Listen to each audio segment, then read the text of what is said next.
the Hart Alliance.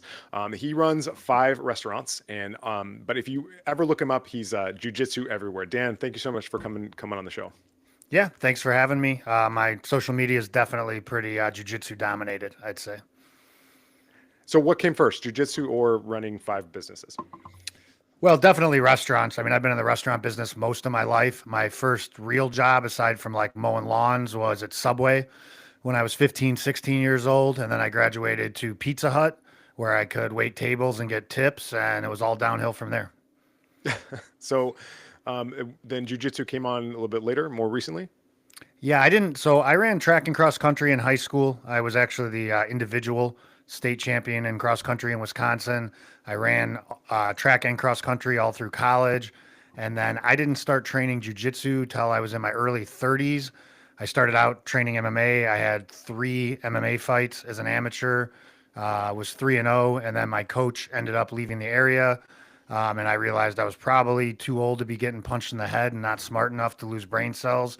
So I transferred into just doing jujitsu, and now I own my own academy. We have a little over 200 students, 8,000 square foot facility. So, that's also a real business. So it seems to me that if you're able to scale your business up to 5 businesses, like 5 full service restaurants, and also train jujitsu, that it takes. Is there a similar discipline and self control that is required to operate at that level? Yeah, I mean, to me, everything in life is systems. Everything in business, everything in jujitsu, even to some extent within your personal life. How you process information, how you respond to things. I think there's a lot of parallels with jujitsu in the restaurant business. One of the things I say all the time, and if you do follow my social media, I do post about restaurants, but I'm usually using some kind of jujitsu analogy. I mean, one of the things I say all the time is fundamentals win fights. In the hospitality world or jujitsu or even MMA, it's the fundamentals are what matters.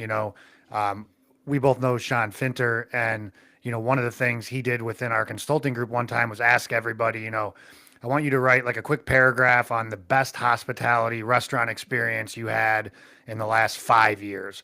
So everybody writes stuff. And then he goes, okay, I want everybody to write the worst experience, they've had in the last 5 years. And then we're reviewing it. And every single one, some of them say, the food was great or there was this particular dish, but they all just talk about hospitality. They talk about the people, how they were treated, how they were made to feel, stuff that anybody can do. It's not, somebody saying, hey, a monkey on roller skates came out and brought food and drinks to my table and that was so unique and cool, right? That's not what you're seeing. So, I mean, run me through some of the fundamentals that inform your business every day. So for me, it's looking at KPIs on a daily basis. We measure things that maybe some people don't look at. So for instance, DC Cobb's is one of our concepts, and it's a burger and brews concept. Now, within that concept, we have 20 different gourmet burgers we offer. We're a scratch kitchen, but those burgers come with a corn-fed beef included in the price. As a customer, you have the ability to upgrade to grass-fed beef, bison beef. We offer an Impossible Patty if people want that. We have a homemade black bean veggie burger that we do. And then you can also upgrade the fries. So, it comes with fries, but you can get sweet potato fries, you can get bacon cheese fries, all kinds of different stuff. So, we look at every employee and the opportunities they had to upgrade and the amount of upgrade sales they actually got. And then one of the metrics we also give them is online ordering. So, what do people with no sort of sales pressure, no sort of sales pitch, anything, what do they do if they're just able to click a button and get? When we first started doing this, one of the things we found was that online ordering was doing significantly better than like 80% of our employees. So, our employees just weren't telling people about it or letting them know. They were just saying, fries is good with that or fries or whatever and writing that down. Once we started doing this and looking at the per person average, now we're at approximately $3 and over for every store for every opportunity. So if you're adding $3 to, your PPA on every single guest coming in, up from like 50 cents or a dollar, that becomes a pretty significant gross sales and profit margin, that gets raised there. We're looking at our back of house labor and front of house labor on a daily basis compared to sales. in addition to having sales goals. So we take, our previous X amount of weeks in addition to looking at our previous year to identify trends. And then we have a lunch, dinner, and late night sales goal. And then that is split up into, food, beverage, etc. And then each individual server based on their section is given a sales goal.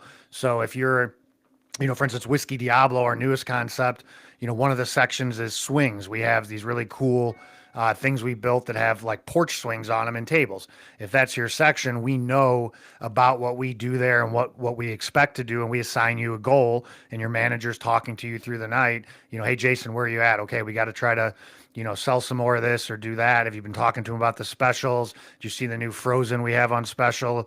Blah blah blah. And then within our metrics, when people are missing them, they get the opportunity, if they are missing metrics, to do some more training.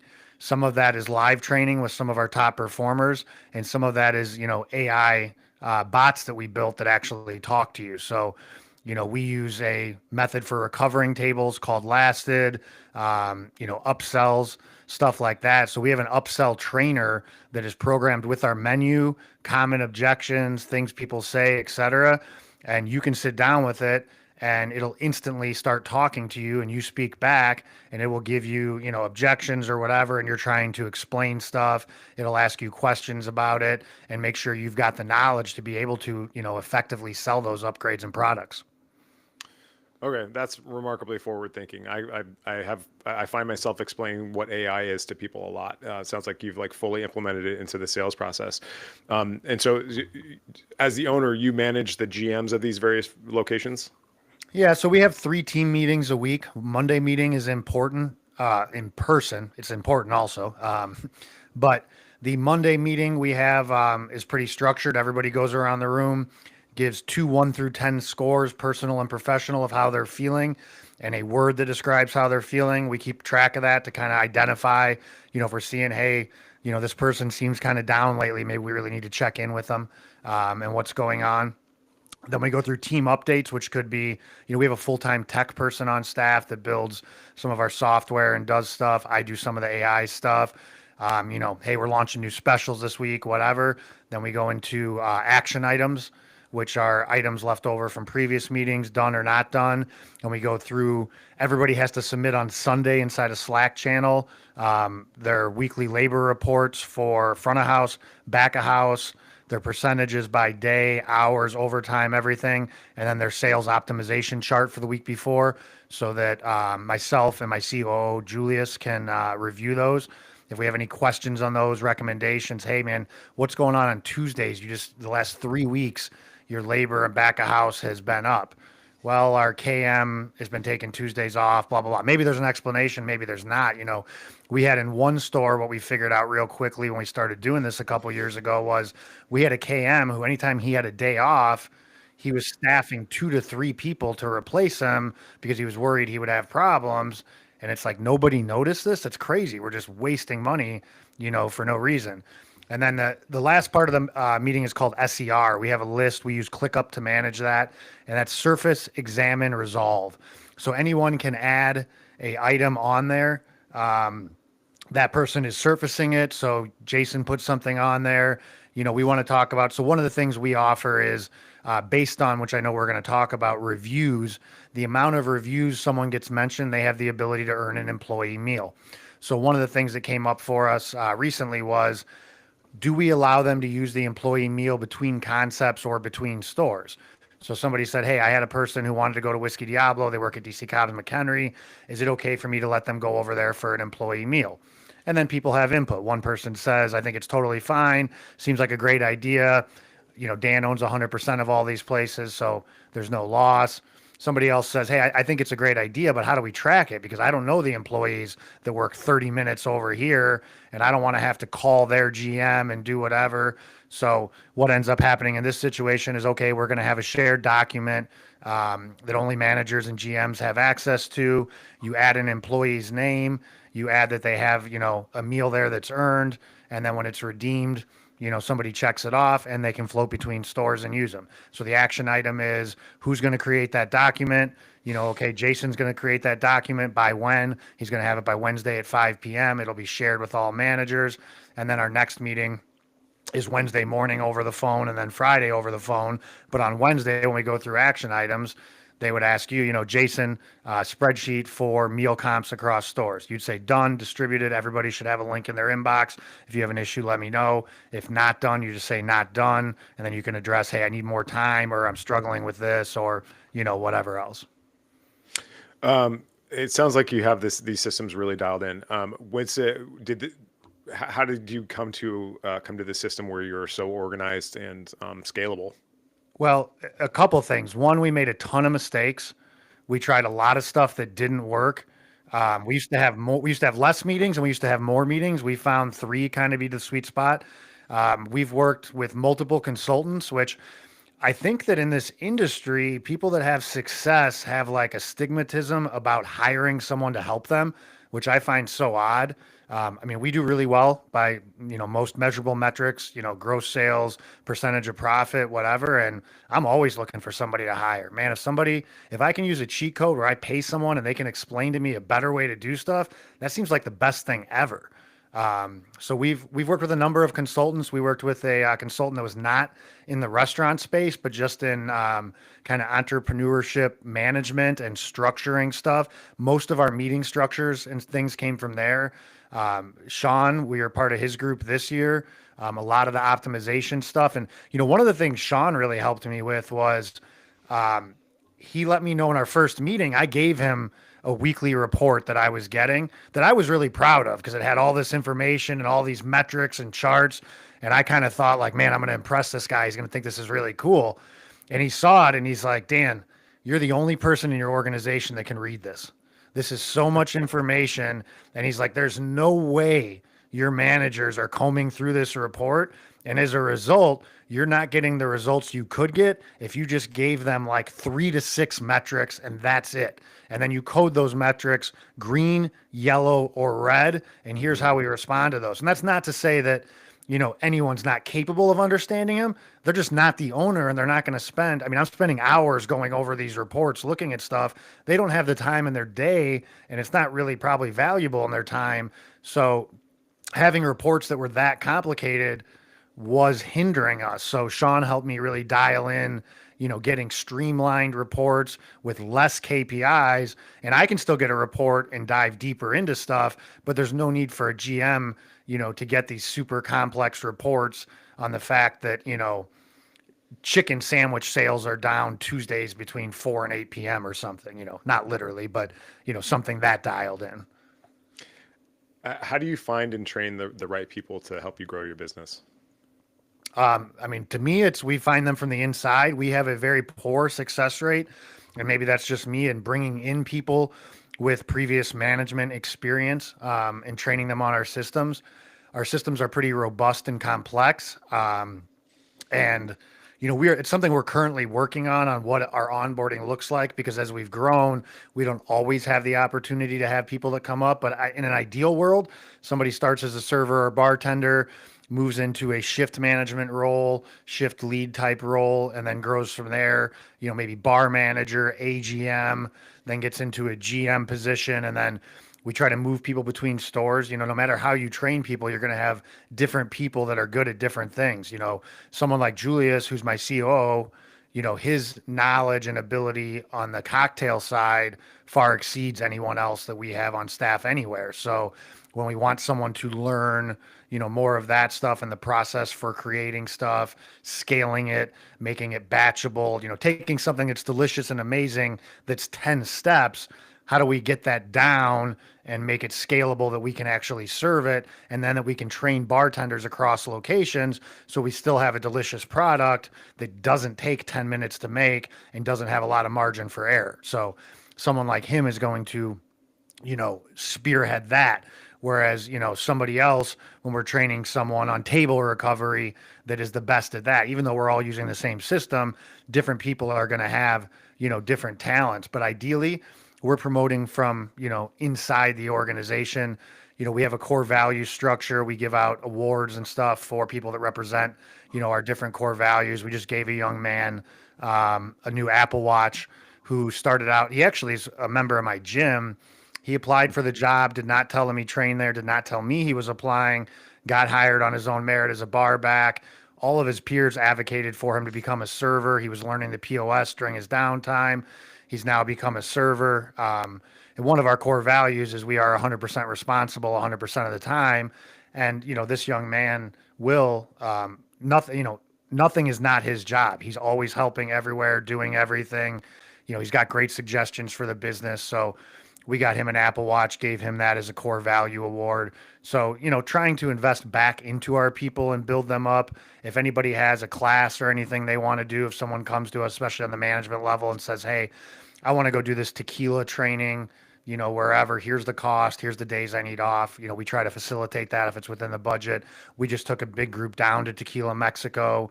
We're down there for a week doing a bunch of stuff. And that was, awesome trip. That's fascinating. Can you walk me through your core values? Like, Yeah. Can everybody on your staff communicate this as well? Yeah. I mean, we have logos for our core values too.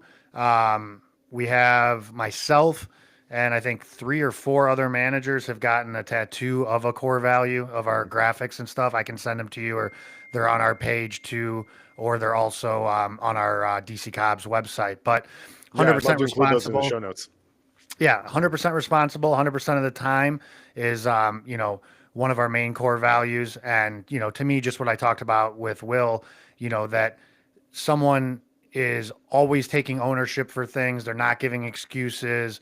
They're there to represent themselves, the brand, the store, etc. We make mistakes. We don't make the same mistakes.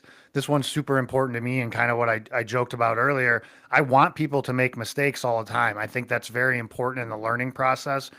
One of the things I say in jiu-jitsu all the time is if your instructor tells you to do something, but they can't tell you why, they don't really understand the technique. And I want to, show people in jiu-jitsu, okay, you're asking me why you don't put your hand there. Go ahead and put your hand there, and I'll show you physically why. That's making a mistake in training that then if you were having to defend yourself in a real life scenario, you would not make. Same type of thing in the restaurant business.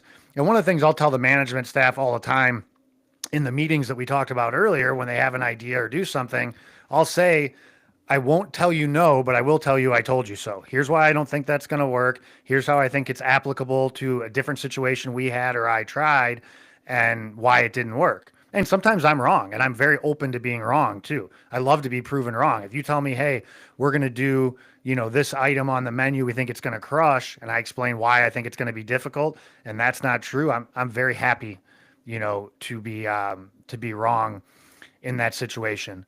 Calm in the storm is another one of our core values. So, just kind of like it sounds, we need the ability when there's chaos around us to stay composed. One of the biggest things you see when people get in the weeds is a place can be totally slammed. The bartenders can be in the weeds, but if they look calm, the customers don't panic. But if the manager's running around like a chicken with their head cut off, the bartender's dropping glasses, the servers are slamming stuff down, etc., now the experience starts to really deteriorate. And that really starts at the top. If the manager's putting out an energy that is not calm in the storm, then that's going to really be difficult for the rest of the staff. So it starts with our upper management and trickles down. And the last core value is 1% better every day. I always want people getting better. I don't want people staying in the same positions. Obviously COOs as high as, someone could go, or owner, I guess, but, getting better, mastering your craft, learning other stuff. And there's so much, there's an endless amount to be learned. There's more to learn in the hospitality industry than I'll ever be able to learn in my lifetime. And the same thing with jiu-jitsu. So you should, to me, always be on that quest for learning, and if someone wants to get into social media marketing, they want to learn about, pixels and targeting and retargeting and what that looks like. And, Google advertising, great. We can start showing them that stuff. Somebody wants to get deep into, craft cocktail stuff and understanding, the things we do, great. Julius and I went out with the Dead Rabbit group to New York and spent a few days out with those guys, just kind of following them around, doing stuff. They were super hospitable. And that was, for me, an amazing experience. It's been a long time since I picked up a bottle behind a bar, but the amount of things I was able to learn and, Julius and I were able to help, fine tune. Some of it was just seeing, hey man, that's the way we do it. And that makes me feel really good that guys that are this level are also doing it. And then some of it was like, wow, that's so simple that they do that this way. And we're doing this like this other way that's four more steps. That's so cool. What are your ambitions for your business? I mean, it seems like in a they say overnight success sometimes takes a lifetime. Like you've been doing this for a while. You have 5 restaurants that are running like clockwork. I mean, everybody's got problems, of course, but what are your ambitions for the business? Like, do you see yourself opening up in every town in Yeah, America? so we have been bigger before. So we have sold stores, we've bought stores, done stuff. We had a concept called Hart's Garage, which I loved. We were doing smash burgers and pizza, and it was a small space. And it did okay. It didn't do well. We ended up selling that this year to 3 young guys that we're still, we have no contract with them or anything, but we do our best to try to help them out wherever they need it. I know 2 of them just came and did a shadow shift with Julius. But ultimately for us, that space ended up being square footage and sales wise, it just didn't really fit our portfolio. So it ended up kind of always being the last to get a manager, the last to get help and do whatever. So we recognized that and cut it loose. We were partners in a place called Clausen's Tavern that was the oldest bar in our county. It was open in the late 1800s during Prohibition. They disguised it as a ice cream shop. And again, a place we just kind of were involved and didn't do anything. But as far as the future, my plan is to continue to grow the brand and to grow individuals. I want to continue to be able to give people opportunities. One of the things that's been really important to me that we finally accomplished in this last year um, is that we launched a 401k for all of our employees. So Hmm. all of our employees have a 401k with a match. So if they put 6% in, we match 3%. We have all of our management staff that works for Heart Alliance has health insurance. We have health insurance plans that are available, though, for purchase for all of our employees. One of the things when I was coming up in the industry was everyone I knew outside of the business who was successful would tell me, you can't get benefits in hospitality. Restaurants don't have benefits. It's not a real job. So one of my goals was to get that 401k launched. And so now anybody that says that, hey man, our employees have a 401k, we're matching 3% of it.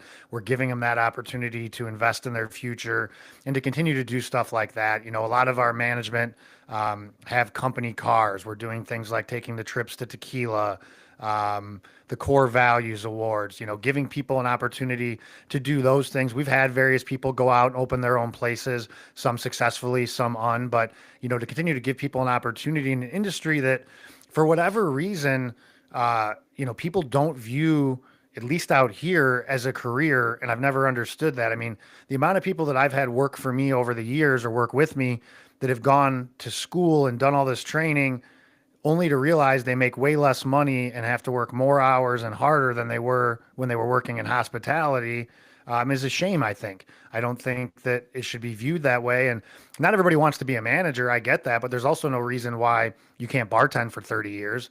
There's, absolutely no reason you can't do that. So, giving people those opportunities and continuing to educate people and to innovate and do new stuff. I don't want to do the same things. I would never want to do, cookie cutter open stores all over. Even though like DC Cobb's, we have 3 locations. Every DC Cobb's location is totally unique. Now, you can see similarities and people, will say they can tell I designed them, but they're totally different. I want to be involved in that process. I want to open stuff and we opened DC Cobb's Huntley and Whiskey Diablo pretty close together. This last year, we didn't order anything or open anything. We just decided to take a full focus on kind of really focusing on hospitality and working on building up our managers a little more. We felt that we were running a little bit thin on management. We were overworking some people, and that was not conducive to the future. I was burning people out, so we wanted to take a step back and really focus internally for this year. That's another thing that Sean talks about a lot is like why open 5 or 10 places when they're at like minimum profitability. You're just scaling your problems, not going deep and wide. So what do you think is next for you? What's most interesting? Something that you're excited about right now? I mean, I'm really excited about the review stuff we've been doing. So something we never did before was focusing on reviews. We always had good reviews. We never had like, a 3.4 or something, anything like that. But we started really focusing on reviews and in particular Google reviews. So what we call it is review harvesting. Um, and one of the things we talk about, so I make various videos and send them out to staff. We use 7 Shifts as our medium for communication for the broader staff, Slack for management. But, you know, we want to assume and strive that we are always giving a 5-star experience. And if we're always giving a 5-star experience, it shouldn't bother us to ask someone to give us a review. Um, and if you're not willing to ask, what's the reason? Is it because you think you're not giving a 5-star, or do you think something we're doing as Heart Alliance is not 5-star? Because if it is, I need to know about it because I can't fix it unless I do, right? Mhm. So, you know, they sell these all over Amazon and everything else, but you can buy a little stand that's got a QR code and a tap to review. You program it to your Google. You can also buy these little NFC tags that you can put anywhere to tap. So we have those all over the place that are programmed. Two of our, yep, exactly. Two of our restaurants currently on Google are at 4.8, which is, is very difficult. We have Whiskey Diablo, which is 100. I looked today. We use some AI tech to keep track of this, but we are 175-star reviews from 4.9, which you only see on brand new places when, somebody's grandma, sister, and girlfriend are the only ones who've reviewed them, right? We're talking a couple thousand reviews and we're Mhm. at 4.9. And what happens as a result is people start coming in. We ask everybody 3 questions when they come in, or that we're trained to ask them 3 questions. Have you been here before? And if so, are you a semi-regular or regular? What brought you in today? And, what are you guys up to after? What we start to hear more and more is, well, we were in the area and we looked, for best restaurants in the area, or we just typed in restaurants, or we did whatever. Everybody else is 3 to 4 tenths lower than you guys. The pictures looked amazing. The food looks great. So we came in.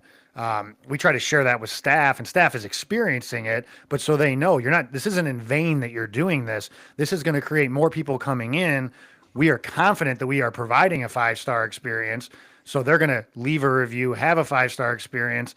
We're going to have more sales, which means more tips for you guys. And all around, that's going to work out. So we also built out a tracker. And one of the metrics that we work with is 5-star reviews per 10 hours worked.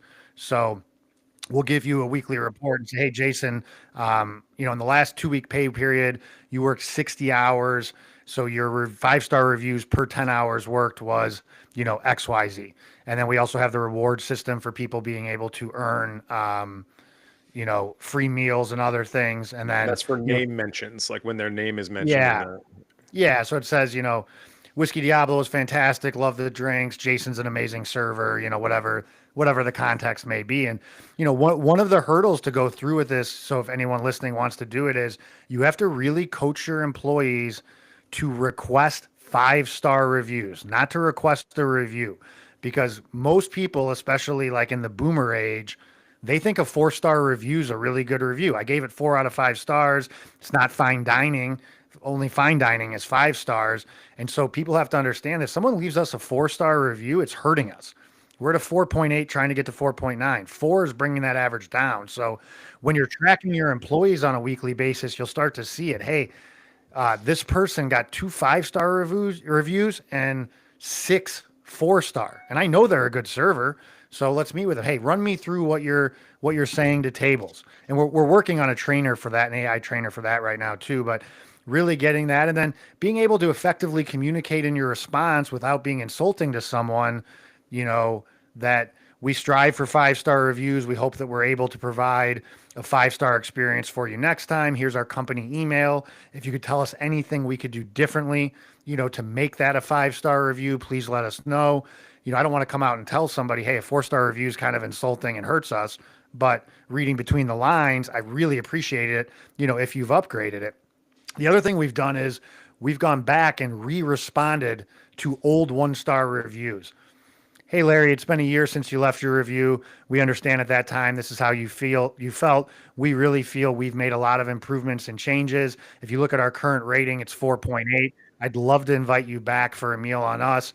Email me at dan@heartalliance.com. I'd love to provide you a gift card and talk to you personally about your experience. That's Now, the stuff right there. That's the stuff right there. Man, it's like it's such a powerful thing to convert a negative review into a raving fan. Like the stakes could not be higher.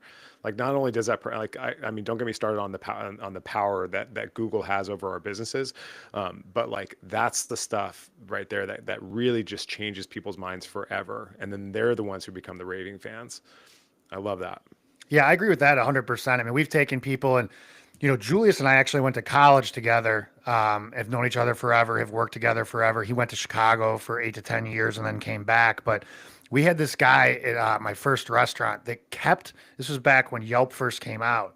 He would review us and then like a month later re-review us, and he kept doing, it was always like 3 stars. And we just could not get it right with this guy. Finally, we figured out who he was, converted him to a 5 star guy, and he would review us on every site, do whatever, but totally, like you said, flipped it, loved us, loved the place. And, I don't think his experience really changed at all. And I think we were giving him 5 star. I just think he was kind of an angry guy. And once he got some personal attention, was, happy about that. And, that's a whole thing too, that people that maybe don't have a voice elsewhere get a voice on the internet. And, sometimes you click on somebody's profile, it's like all you do is leave 1 and 2 star reviews. Hmm. So, we built a video series for our staff on responding to reviews. And one of the things, I try to really reiterate to the managers is, one, it's not personal. And two, what is our goal in this review? Because there's only 2 goals responding to a bad review. It's, one, to get that customer to come back in, and 2, for anyone else reading the review to see how you handle problems. Our goal is never to prove we're right. I'm not going to argue with somebody, and I don't want a manager arguing with someone when it says we waited 15 minutes for a greet and they pull the video and it's 90 seconds. You look like an asshole if that's what your response is. Don't respond with that. I'm really sorry to hear that the experience you had was this. Here's what we've done to address it. I'm talking to people on the floor. Here's what we're doing moving forward, and here is our offer to make it up to you, or, whatever that may look like on there. So when someone reads your bad reviews, man, these people really take responsibility. They make things right. This is a business I want to give my money to. I think that is so incredibly powerful. And like there's a definition of the profitability based on your actual public facing score. Like Harvard Yeah. Business Review did this, and it's significant. Like people, it's so astonishing to me that so many people leave this up to chance. But I think your approach is just so smart. It's just like just be very proactive about your reviews. I think that's so smart. What tools do you use for that? So there's an app you can get on the Apple or Google store called Local Boss. It comes with a cost. The cost is not insignificant, especially if you have multiple places, and it will tell you your score. It has an AI responder that I don't use. We have our own, but it's not an autoresponder either. It just gives you suggestions. So we built out on our own a autoresponder for 5 star reviews, because that's 99% of what we're getting. So all of our stores, if you leave a 5 star Google review, you're going to get a response that's personalized based on what you wrote, based on your name, whatever. And then if it's 4 star or below, it's going to go to a Slack channel for your store, give you the review, and then it's going to give you an AI response that you can copy and paste and either edit or not, do your own. We try to respond to everything within 12 hours at a maximum of when it's been left, because if somebody has a bad experience, man, we want to be, all over that. So that Local Boss app is really nice because it'll show you, how many reviews you need to the next one, reviews by day, reviews by month, what's your average score this month, last month, a bunch of other, metrics in there. So Yeah, my we're son does that too. It's really interesting though. It's really interesting though. For me, like this is like the cornerstone of the marketing, because this really aligns with the decision making process and the psychology that we've learned from Amazon over the last 2 decades. Like star reviews, like it's like literally people are like, am I going to go to this place or not? And then they verify or augment their decision by looking at these reviews that we have very little control over unless you're being proactive like what you're doing. I mean, think It's about so to your cool. to your point, Amazon is 100% it. My wife sent me something yesterday for a pump to drain water off the pool cover. And I'm like, no, it only has 3.5 stars. I would never order that. Nope. I'm not even looking any further at it.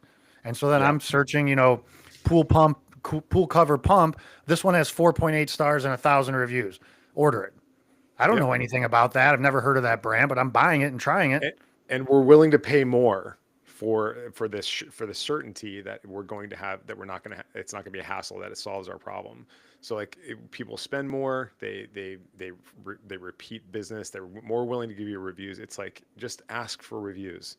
And I like the way I like what you said. We're talking about doing. Do you actually use that like an NFC dongle that sends them directly to the review page?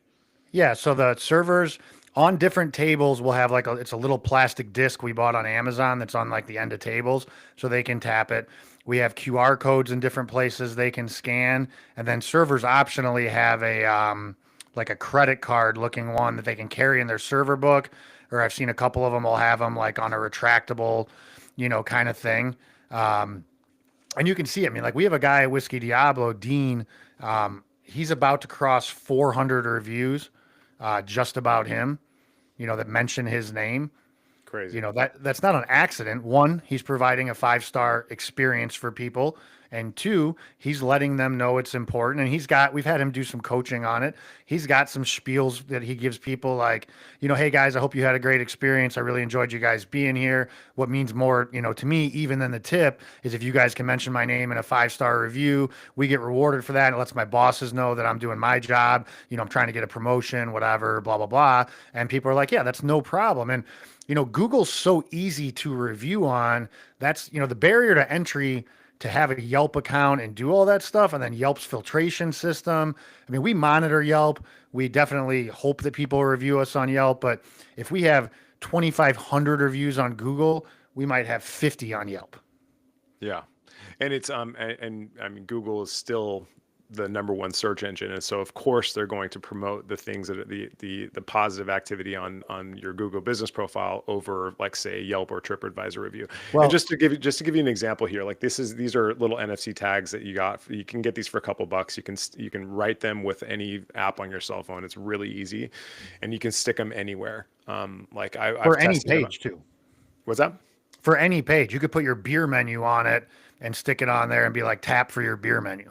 Yeah, it really is kind of about friction. It's like if we're asking them to do something that's out of the ordinary or out of the pattern that they understand, you have to make it really easy for them. Really, Yeah. like but yeah, we use these little things for some of my clients where we have like it's like a little artifact, and we put a little NFC tag on it and say, like, here's the thing. Like, if you have some feedback, we'd love to get it right here. But I like your scripting though, where it's like it's honest, it's not contrived. You're not saying you're not begging for anything. You're just saying, hey, if we gave you a 5-star experience, this is the way to let us know, and it really helps us out for feedback, and it helps me out personally. And people just inherently want to help, and it's I think we just don't remember enough about how chuffed we get when we recommend something that's awesome to other people. Like there's a psychological benefit to that. Like we feel good for doing that, and I Yeah. think it's just a huge missed opportunity. I think people miss the SEO too. So it's not just that your reviews show up higher, everything about you shows up higher. If you want people to search burgers and search whatever, and you want to be higher, if you have a 4.7, 4.8, 4.9 on Google, Google knows that people are saying they want to hear about you. That's how that works. And your website is linked to that. So your website's going to show up higher on all kinds of searches. Also, I mean, I don't know why everybody doesn't do this, but it's on your homepage, on your landing page, you should have pictures of your food, like, and then all the reviews. Yeah. Like people don't want to have to decide. They don't want to have to decide. And so if you relieve them of the burden of choice by showing them what other people said about you, that's way more powerful than any marketing. It's like you're just saying here's word of mouth, here's social proof right here. You don't have to decide. Like it's going to be good. Yeah. And then when we do get the rare occasional review, sometimes we'll get a bad review and somebody will say, it must have been a one-off thing because I read all these reviews and they're so good. And here's my experience. And that's a person we know we can bring back, right? Because they're already recognizing that, maybe there was an issue. Hey, I'm so sorry that happened. That is not the product or the service we represent. It's totally unacceptable. Here's my personal email. We want to take care of this for you. And here's what we've already done, to look at that. And then sometimes we get crazy reviews. We got a review last week from someone that came in at 6:30 on a Friday night and said your hostesses don't know how to do their jobs. They told us it was a 30-minute wait, and we counted, there was 8 tables open. This is a 250 seat restaurant that takes reservations. Obviously, those tables are held for reservations. We waited 9 minutes and left. Ridiculous. So I responded to the lady, was able to actually get a hold of her. She was hangry. Once she calmed down, she came in this week during the week, sent me a personal message. Hey, we came in. We loved it. It was great. Thank you. Altered her review. And like you said, now we're going from 1 star to 5 star. And that difference makes a huge amount in your equation. Yeah, customer for life. All right. So what's a piece of advice that you give to the next operator who's just starting out and and wants to be successful the first go around? Make lots of mistakes and don't fall in love with your own ideas. You cannot be afraid to make mistakes. You've got to do them, but you got to know when you're wrong.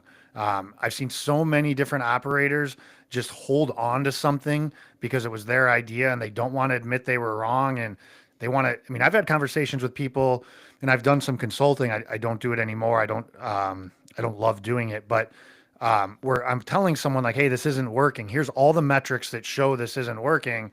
And they're telling me how the customer is wrong and doesn't understand it.